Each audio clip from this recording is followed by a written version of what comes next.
So the headlines on the papers. Queen's speech declares the Examiner on its front page. Queen offers sympathy to those affected by painful legacy, says the Irish Times. And the lead on the Irish Independent is friends and equals. So over the next few minutes, you're going to meet some of the people who were in the company of the Queen at some point on day 2 of her state visit to Ireland, including GAA President Elect, Laoisman Liam O'Neill. Liam, you're very welcome to the programme. Thank you very much, Will. So describe what happened yesterday. Well, yesterday, our part of yesterday was to welcome the Queen and her husband to Croke Park. The invitation was arranged at the request of our President of the country, Mary McAleese, and we were delighted to be part of that. The message from the visit seems to be very much one of being on the same word, being equals, and mending bridges. And I think that our organisation was very happy to be part of that.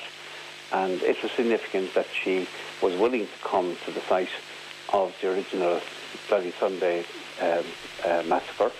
And I think that was an important gesture on our part to say that she was acknowledging it. And our President, Christy Cooney, yesterday spoke very well and said that there had been hurt on both sides. And he acknowledged that, I suppose, that our relationship with Britain and the difficulties we had with Britain over the centuries weren't always entirely on the British side, that there are two sides to every story, and I think that any analysis of history has to recognise that. And I think that was a very significant comment he made, and it went down very well with the Royal Party. I think that it is very much in keeping with the theme of the week, that we are acknowledging that our relationship with our sister island has been fraught with difficulties for centuries. But I think that the important thing is that we're all willing to move on now.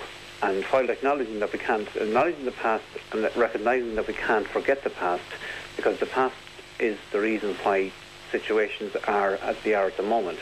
That's the lesson of history, is that to understand the present you must know the past, and to move to the future you must accept the present. And I think that's very much the message of what's been going on. Indeed, the Queen articulated much of that in her own speech last night. She did, yeah, and I think that there were some very significant things in the speech. I unfortunately didn't hear it because I was at a transition year ceremony in Montreal Community School at the time.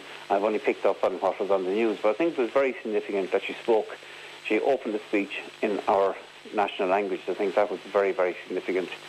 And I think that really there has been a huge reaching out from both sides through this visit, and I think that we're going to come out of it firmer friends of Britain. Nobody thinks that you can gloss over the difficulties of 40 years in Northern Ireland and that someone's going to wave a wand and make people who weren't friends.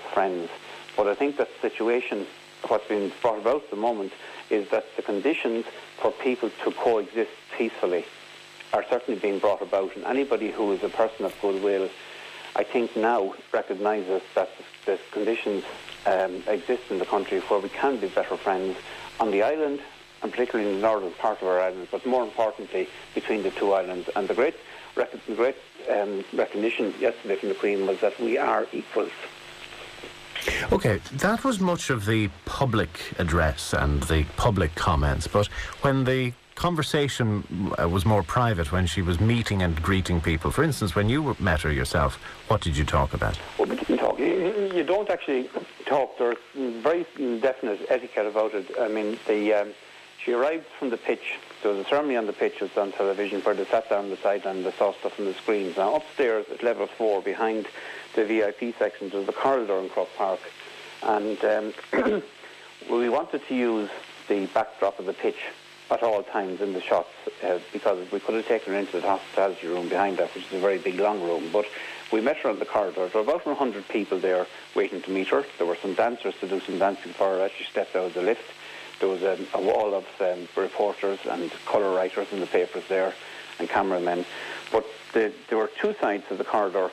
On the right-hand side, she walked down and met 5 groups of 10 in kind of semicircular groups, and then on the far side there were 5 more. Prince Philip walked down the left-hand side and met the people on the left, and she walked down the right-hand side. So I was very much aware she was to walk across from the lift. I was the first person to meet her and introduce her to a group, so I had to get it right. I was very conscious of that. And there's this awkward moment where, when you're about to meet her, and Christy Cooney explained who I was, introduced me, and I had to wait, because the etiquette is that you wait till she prefers her hand first.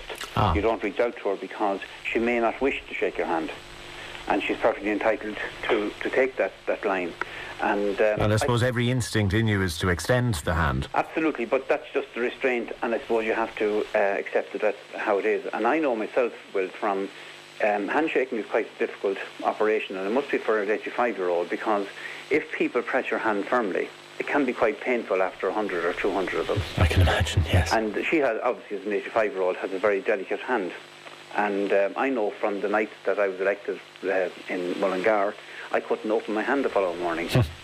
So I know exactly the reason for that. Neither are you allowed to touch her. And that's very much because there is a difference between